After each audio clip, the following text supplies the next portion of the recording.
بسم اللہ الرحمن الرحیم اللہم ارنا الحق حقا وارزقنا اتباعه وارنا الباطل باطلا وارزقنا اجتنابه اللہم ارنا الحق حقا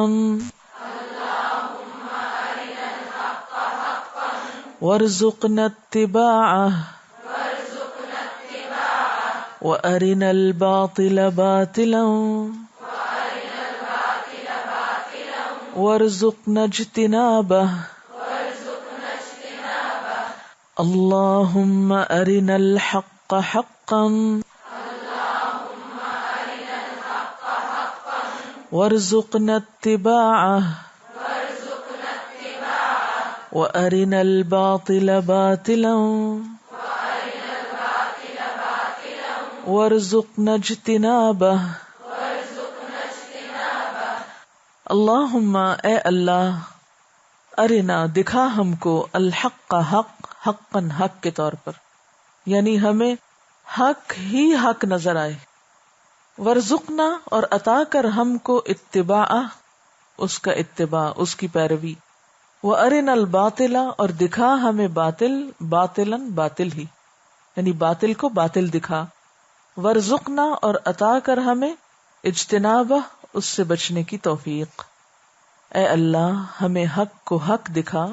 اور اس پر چلنے کی توفیق عطا فرما، اور باطل کو باطل دکھا اور اس سے بچنے کی توفیق عطا فرما۔ بعض اوقات ایسا بھی ہوتا ہے کہ انسان دین کی طرف آ جاتا ہے لیکن وسوسے پیچھا نہیں چھوڑتے، شیطان مسلسل پریشان کرتا ہے، اور بسا اوقات سچائی کو بھی وہ کیا بنا دیتا ہے، سچائی کو بھی مشکوک بنا دیتا ہے، اس کے گرد ایسی دھول آ جاتی ہے کہ انسان اپنی نیت میں، اپنے ارادوں میں واضح اور پختہ نہیں رہتا۔ بعض اوقات دوسرے لوگ انسان کو پریشان کرتے ہیں، یہ تم کس ادارے میں چلی گئی، تم کہاں پھنس گئی جا کے، تمہیں کس نے ہائی جیک کر لیا، تمہیں نہیں پتا کہ یہ تو سب گمراہ ہیں تو تم کو بھی گمراہ کر چھوڑیں گے۔ ایسے میں انسان ایک کنفیوژن کا شکار ہو جاتا ہے کہ جو کچھ میں پڑھ رہی ہوں اپنی آنکھوں سے پڑھ رہی ہوں، جو سوچ رہی ہوں اپنی عقل سے سوچ رہی ہوں، اس کے باوجود آخر کون سی چیز ایسی ہے جس کی بنا پر یہ سب کچھ کہا جاتا ہے؟ تو انسان دو چیزوں کے بیچ میں آ کے پھنس جاتا ہے، کہیں باہر کی باتیں اور کہیں اندر کی کنوکشن، انسان کو سمجھ نہیں آتی کہ مجھے کیا کرنا چاہیے۔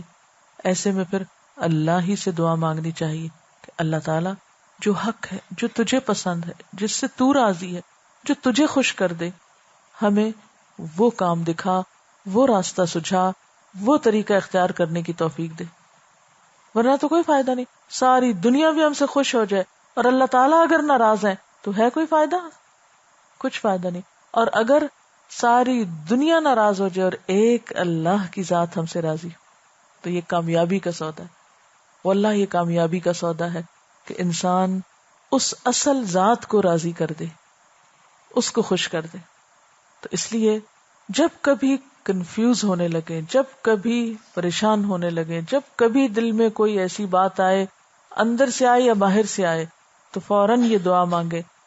اللہم ارنا الحق حقا وارزقنا اتباعہ، اللہ جو حق ہے ہمیں تو حق دکھا، ہم تو حق کی تلاش میں آئے، ہمیں نہیں پتا کون صحیح ہے اور کون غلط ہے،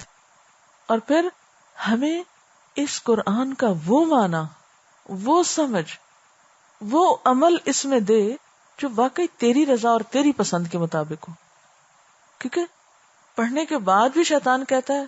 یہ تو انٹرپریٹیشن کی بات ہے، یہ تو انہوں نے انٹرپریٹ ایسے کر دیا اس لیے آپ کو یہ بات یوں لگ رہی ہے، بھلا کسی اور سے چل کے پوچھے وہ تو اس طرح نہیں انٹرپریٹ کرے گا۔ بات یہ ہے کہ کچھ بھی ہو لیکن ہمیں نہ اس کی رضا چاہیے نہ اس کی چاہیے، نہ ان کو خوش کرنا نہ کسی اور کو کرنا، ہمیں تو اپنے رب کو خوش کرنا ہے، اس کے ساتھ ہمارا معاملہ واضح ہونا چاہیے، اپنے ساتھ ہمیں سچا ہونا چاہیے۔ لہٰذا پھر اللہ ہی کی ذات ہے جو ہمیں راہ دکھا سکتی کہ اللہم ارنا الحق حقا، ایسا نہ ہو باطل کو ہم حق سمجھ بیٹھے، نہیں، حق ہی کو ہم حق سمجھے،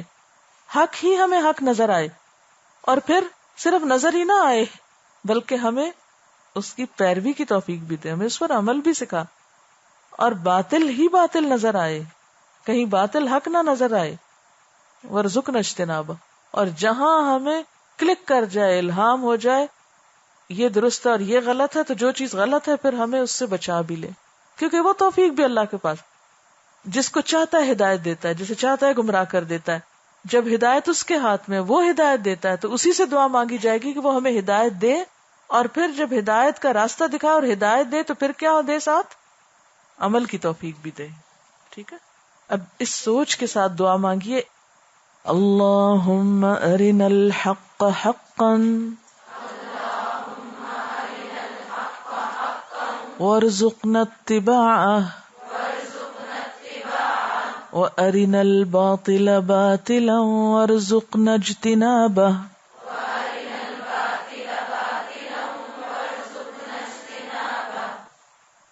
دیکھیں کہ بچوں کی تربیت کا معاملہ ہو یا معاشرے کی یا اپنی یا کسی کی بھی، تو اس کی بنیاد کیا ہے؟ علم ہوگا تو بچوں کی بھی کریں گے نا، علم ہوگا تو اپنی کریں گے، اور میں سمجھتی ہوں بچوں کی تربیت کے لیے سب سے اہم بنیادی اور مین نقطہ جو ہے وہ ماں کا یا والدین دونوں کا باعمل ہونا ہے، رول ماڈل ہونا ہے۔ آپ اگر خود ٹھیک نہیں، اگر آپ کا اپنے مزاج کے اندر سٹیبلٹی نہیں، آپ کے قول اور فعل میں تضاد ہے، آپ جھوٹے وعدے کرتے ہیں، آپ غلط بیانی بچوں کے سامنے کرتے ہیں، آپ ناروا باتیں بولتے ہیں، آپ جذباتیت کا شکار ہیں، اور 100 لیکچر بچوں کو سنا دیں، کبھی بھی اثر نہیں ہوگا۔ تو یہ سارا کورس آپ کو کس چیز میں ہیلپ کر رہا ہے؟ محض انفارمیشن دینے میں کہ آپ جا کے یہ سٹوریاں بچوں کو سنا دیں اور وہ بھی ہدایت پا جائیں گے؟ نہیں، اس میں بنیادی طور پر کوشش ہماری یہ ہے کہ ہم سب کی سمیت میرے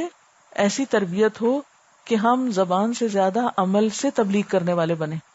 اور بچوں کو بہت سی باتیں صرف ہمارے اندر دیکھ کے سمجھ آ جائیں کہ صحیح کیا اور غلط کیوں۔ اس لیے کہ بچوں کو سب پتا ہوتا ہے کس بات میں ماں خوش ہوتی، کس پہ ناراض ہوتی ہے، کیا چیز درست ہے کیا غلط ہے۔ وہ کتابوں سے نہیں پڑھتے، وہ ماں کی کتاب سے پڑھتے ہیں، جیسے نبی صلی اللہ علیہ وسلم چلتا پھرتا قرآن تھے نا۔ تو ہمیں اتباع، یہ دعا اسی لیے نا، ورزقنا اتباع، اللہ ہم کو پھر اس کی جو علم ہم یہاں حاصل کریں اور وہ صحیح ہو، پھر ہمیں اس پر عمل کی توفیق دے کہ اچھے رول ماڈل ہوں۔ ورنہ اگر آپ بچے کو ایک طرف حدیث سنا رہے اور بیٹھے بیٹھے آپ نے اس کو 2 لگا دی، ادھر سے کوئی زبان سے برا لفظ منہ سے نکال، کیا اثر کرے گی وہ حدیث؟